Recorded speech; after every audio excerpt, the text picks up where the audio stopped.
新冠疫情爆發至今近3年，香港有過百萬人曾經受到感染，唔少人受到長新冠困擾，身體未能夠完全好返。佢哋可能會出現認知問題、情緒問題、呼吸系統、乾咳、氣促同埋腸胃問題，甚至係脫髮。今集會請嚟醫生講解乜嘢係長新冠，同埋點樣舒緩相關症狀。相信大家身邊都有朋友曾經感染過新冠病毒，亦都擔心會唔會患上長新冠。而長新冠嘅症狀涉及唔同嘅問題，每個人出現嘅後遺症都唔一樣。今集我哋邀請咗香港感染及傳染病醫學會會長連惠慈，為大家詳細講解下長新冠嘅後遺症嘅。連醫生你好。你好。首先講下乜嘢係長新冠先。長新冠嘅全名係新冠肺炎長期綜合後遺症，咁又稱為長新冠。其實係指新冠患者喺康復之後咧，持續出現超過1個月嘅症狀，當中啲症狀可能係包括失眠、呼吸困難、咳嗽或者係脫髮等。咁頭先咧講嘅一啲即係病症咧，好多人都遇過啦，即係譬如好似講緊係失眠啊嗰啲。咁點樣先知道自己真係患咗長新冠呢？其實任何患過新冠肺炎嘅人咧，都有機會患上長新冠。咁而當中嘅涉及嘅症狀咧，可能咧就會係新冠肺炎嘅時候有相似嘅症狀啦，又或者係之前咧未出現過嘅症狀。如果嗰啲症狀例如係失眠啊，或者係認知能力嗰個記憶力衰退啊等等咧，喺你患新冠肺炎之前係冇出現過，而喺你患新冠肺炎之後咧就持續出現，而且係超過1個月嘅咧，你就有機會係患上長新冠㗎啦。嗱，新冠病毒咧對於好多人嚟講都係新鮮事啦，無論咧係病人啦，甚至係醫生都係新鮮事啦。嗱，我對於我呢個即係康復者嚟講咧，譬如好似我自己身上面即係身體咧有啲唔舒服，有啲症狀，懷疑自己咧係患上長新冠嘅時候嚟到診所，咁醫生應該點樣斷症呢？冇錯啊，長新冠係一個比較新嘅疾病嚟嘅。咁如果有一個新冠嘅康復者，佢嚟到我哋診所嘅時候係懷疑自己患上長新冠咧，我哋都會透過問症啦、身體檢查啦，同埋有時會安排一啲測試去檢查咧，去睇下佢究竟係咪患上長新冠。因為頭先提過長新冠嘅症狀係非常之唔明顯嘅，都係一啲咳嗽啊、呼吸困難啊、失眠等等嗰啲咧，可能會係因為其他疾病，又或者係因為再次新冠感染又得，又或者係同長新冠有關，亦都可以。咁所以我哋會透過頭先剛才所講嘅步驟咧，去睇下會唔會係因為其他疾病引起嘅。如果我哋做咗啲檢查之後，發覺咧其實都同其他疾病係冇關係，而喺時間性上邊咧，亦都係同個新冠感染係有關係嘅時候咧，就有可能係可以診斷到長新冠㗎啦。頭先提到咧長新冠個名咧，顧名思義就係長期嘅一種病啦。咁其實就係講緊話嗰個病徵出現幾耐，你先至係要即係提醒自己要去睇醫生啦咁樣。冇錯，個長新冠咧個病徵係要持續超過1個月或以上咧，先係會係一個長新冠嘅情況嚟嘅。因為有啲研究顯示咧，有啲新冠患者佢有啲持續性嘅症狀，佢可能喺頭1個禮拜就已經係好返，但係有時佢會係耐少少嘅。咁但係至於你話如果係超過1個月以上嘅話咧，而係影響到佢日常生活或者係工作嘅時候咧，咁就會係有可能係長新冠嘅啦。咁嗱，長新冠啦，就係主要咧嗰陣時係患肺炎啦，就應該可能對呼吸系統咧即係影響比較大。會唔會話即係可能係長新冠嚟講，都會係即係對於呢一個呼吸系統咧個影響就會比較大咧？新冠病毒佢主要係即係初步佢係會透過個呼吸系統去感染啦，而且佢係最初嘅時候亦都係主要係攻擊個呼吸系統，包括係氣管啊同埋係肺部咁樣。咁所以即係喺個感染嘅過程之中咧，氣管同埋呼吸系統、肺部咧就首當其衝㗎啦。咁所以即係好返之後咧，康復之後咧，亦都係有機會咧長新冠嘅症狀都會係影響個心肺功能啊，例如係呼吸困難啊，即係運動量嘅時候咧，就係會差啲咁樣，都係常見嘅。咁但係長新冠佢有個特性咧，就係好多時咧，佢都係影響多過一個器官同埋一個部位。咁所以長新冠嘅患者咧，佢哋好多時都係有好幾個甚至係10幾個症狀。頭先都提到咧，即係話長新冠咧，好多個症狀都係唔明顯嘅。會唔會話長新冠嘅患者即係可以係自己康復，即係唔需要睇醫生咁嘅咧？會㗎，絕對會㗎。因為就算係即係出現長新冠嘅時候咧，好多時有啲研究都顯示咧，即係慢慢嗰個長新冠嘅症狀咧係即係好似係一個復康嘅過程咁樣咯。咁如果係早啲去求醫嘅時候，早啲去同醫護人員、醫護團隊去睇下點樣係可以將呢個復康嘅過程咧加快咧，咁即係唔使即係受到長新冠嘅症狀困擾好耐咯。有冇話即係如果一直都唔睇嘅話，佢最嚴重可以去到係咩情況咁樣？如果即係長新冠嘅症狀最嚴重咧，其實就主要就係喺影響嗰個長新冠患者嘅日常生活嗰度咯。因為有時即係失眠啊，或者集中力唔夠啊等等呢啲症狀咧，可能就會係令到你日常生活咧係即係受到影響啊。譬如喺工作上邊啊、學習上邊啊等等咧，呢度都會受到影響。咁有啲人就可能個心肺功能受到影響嘅時候咧，佢平日係做開運動嘅，咁佢亦都可能未必可以翻去以前做運動嗰個程度上邊咯。咁現時治療長新冠有咩方法咧？而家治療長新冠嘅方向咧，就着重根據每個病人嗰個症狀啦、病情同埋佢哋嘅需要咧，去制定一個綜合嘅治療方案。當中可能需要涉及咧，就整個唔同嘅專業嘅醫療團隊啦，當中包括醫生啦、專業護理啦、物理治療師啦等等咧，去處理無論係身體啦、精神啦或者係復康方面嘅治療嘅。有冇啲咩具體嘅例子？例如，如果嗰個病人佢係即係成日都呼吸困難嘅，去令到佢嗰個身體嗰個即係運動量係差嘅時候咧，可能除咗係即係控制佢個呼吸困難嗰個症狀之外咧，我哋亦都會聯同物理治療師咧去制定一啲即係運動嘅訓練啦，去等佢慢慢咧令到個心肺功能係去恢復咁樣咯。另外，如果佢係譬如係失眠啊，或者係記憶力差嘅時候咧，我哋亦都可能會聯同即係各方面嘅專家咧，去制定一啲喺嗰個瞓覺睡眠方面嘅訓練啦，同埋一啲認知方面嘅訓練咧，去等佢慢慢去令到嗰個集中力啊同埋記憶佢嘅恢復咁樣。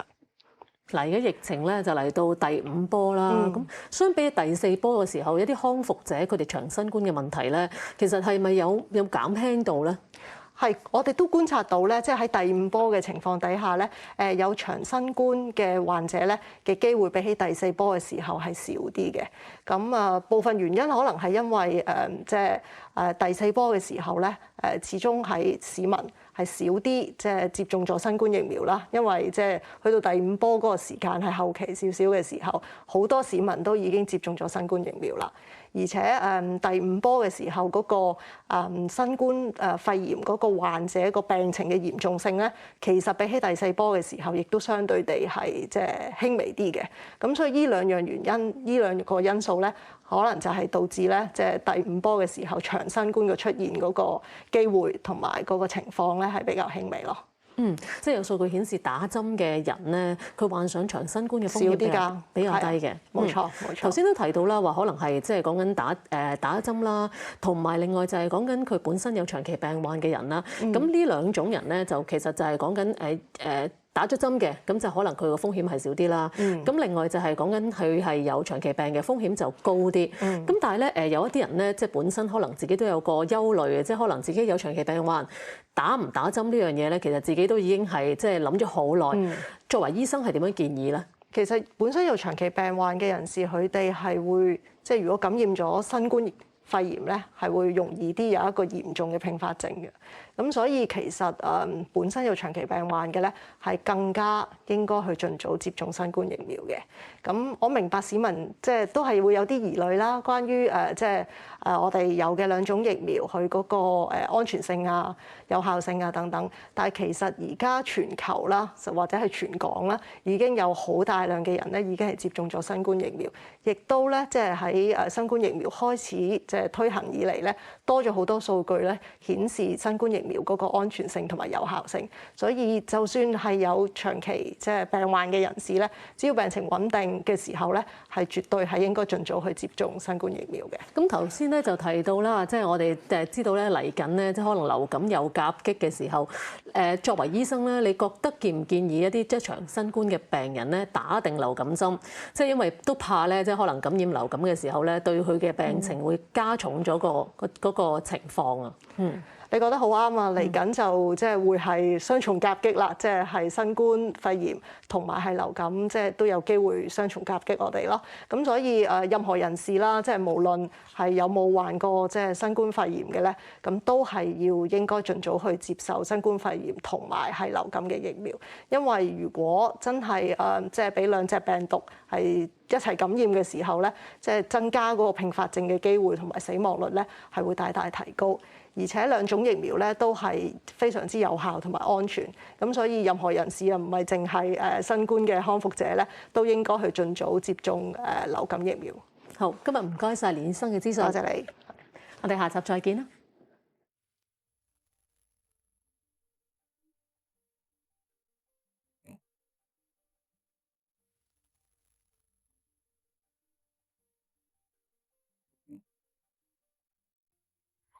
科技發展一日千里，唔單止人要 update， 連醫院都要 upgrade。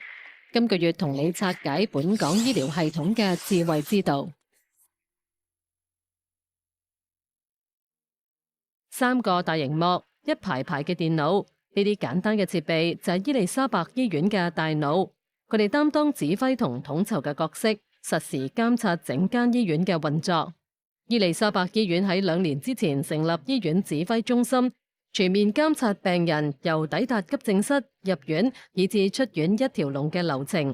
當病人需要入院嗰陣，呢個大腦嘅床位管理系統就會即時發揮功效。以往咧就我哋可能會係靠電話啦，咁就去詢問咧，其實病房而家嗰個床位嘅情況啦。咁但係咧有咗呢個指揮中心個電子儀表板之後咧，好清晰咁知道咧，每一個病房而家嘅情況啦。咁我哋可以就住病人嗰個情況同埋病房嘅情況咧，相互配合啦，咁就去安排病房俾佢哋。系統整合病房同床位數據，當值人員就可以掌握到實時嘅資訊。例如係病房嘅使用量、等候出入院嘅人數等等，從而加快調配醫院嘅資源。咁成個儀表板裏邊咧，其實我哋會睇得到咧，成個病人喺入院啦，又或者係等候出院嘅時候咧，佢哋有一個好清晰嘅路線圖。咁我哋會知道咧，其實病人本身咧係喺唔同嘅情況之下咧，佢而家等緊啲乜嘢。我哋可以就住咧相對嘅流程啦，咁啊作出呢個調配。為咗方便團隊運送病人上房，資源調配系統更加整合咗公有人數同位置，透過電子儀表板就可以即時知道可以調配嘅人手同埋需要運送服務嘅地方。同時已經可以預先知道，我而家有10個病人喎係要上病房，我哋就已經可以盡早調動多咗同事過去急症室嗰度幫手，而唔使急症室打電話要求服務咯。咁呢度係減省咗好多閒置嘅時間同埋等候嘅時間，係啦，咁樣就可以善用資源咯。謝家俊話：急症室採用輪床實時定位嘅技術，以每日平均運送280人次嚟講，每日大約可以慳到840分鐘嘅人肉搜尋時間，令到醫院運作更加有效率。以往咧，我哋未有呢個系統之前咧，其實同事係要成個急症室行晒，先至可能揾到嗰個病人，可能都要嘥10分鐘左右嘅時間。但係有咗呢個系統嘅時候咧，我哋嘅同事可以直接去嗰個臨床嘅位置，係啦，咁就唔需要再浪費任何其他嘅時間啦。有人入院就有人出院，病床先至可以流轉，所以指揮中心亦都增設病人出院模組，加快處理病人出院嘅流程。病人喺出院咧，其實佢哋要經過一段相當長嘅時間咧，去等候一啲譬如文件啊、覆診期啊，又或是係我哋可能如果佢需要轉去一啲復康醫院嘅時候咧，喺呢度嚟講咧，咁我哋咧就會開始咧啟動佢出院咧，又或者係轉院嘅程序，咁幫佢哋做一啲相關嘅文件啦，或者係藥物安排啦。到最後啦，咁我哋就會係就住佢適當嘅情況，即係佢需要嘅情況咧，咁就去提供一啲譬如非緊急嘅運送服務啦，咁將佢哋送到去目的地啦。當我見到個病人而家原來佢已經就緒啦，咁我哋就可以調配一啲工友上去病房嗰度接嗰個病人落嚟。其實我哋成日都覺得人等車又好，車等人都好啦，其實就係一種浪費嚟嘅。咁所以減少咗呢啲閒置嘅時間咧，其實就係可以令到嗰啲資源得以更加好咁運用咯。身兼九龍中醫院聯網資訊科技統籌嘅麥海軍話，而家指揮中心嘅臨床作業系統亦都成為咗醫生嘅得力助手。若果病人數據異常，會轉為紅色標示，方便醫生巡視。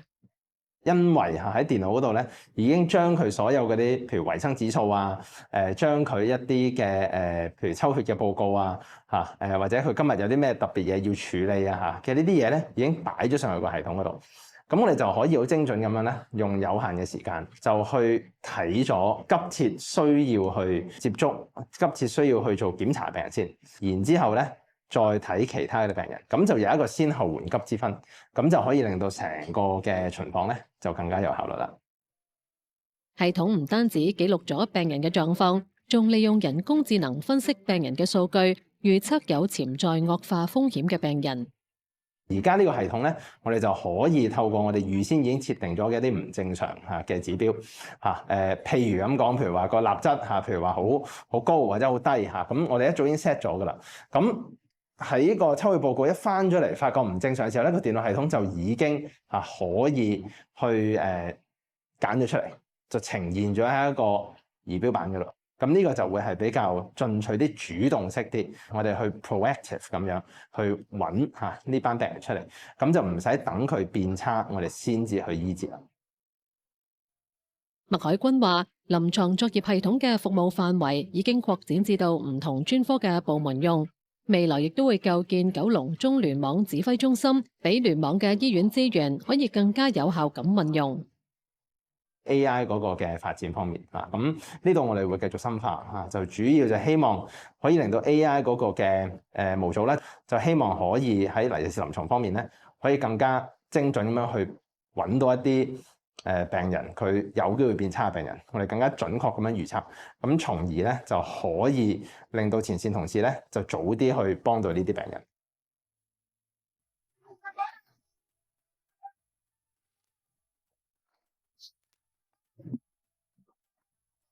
頭痛、鼻求、腹腫者，陽明並於上，上者則其宣諾太陰也，故頭痛、鼻求、腹腫也。鼻敏感係常見嘅疾病，喺中醫角度認為，雖然鼻敏感症狀出現喺鼻上面，不過成因係由於肺、脾、腎三臟虛損、胃表不顧而引發。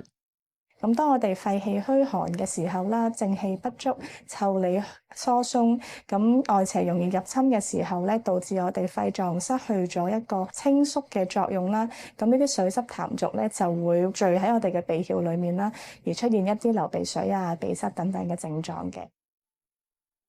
除咗同肺臟有關之外，而脾虛、腎虛嘅人，亦都會有較大機會出現鼻敏感相關嘅症狀。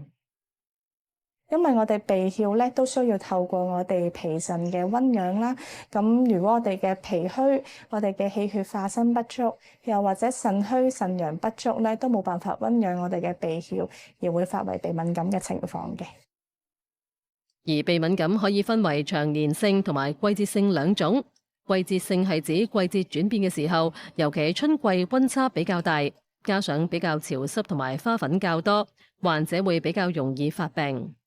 咁而長年性嘅鼻敏感咧，咁呢啲患者咧，通常佢哋嘅發作咧係長年都容易發作，就冇話特定季節先發作。咁而且通常都會見到清晨朝早起身嘅時候，又會出現呢啲鼻敏感症狀啦。咁或者有啲嚴重嘅，可能夜晚同朝早都會發現呢啲情況都有。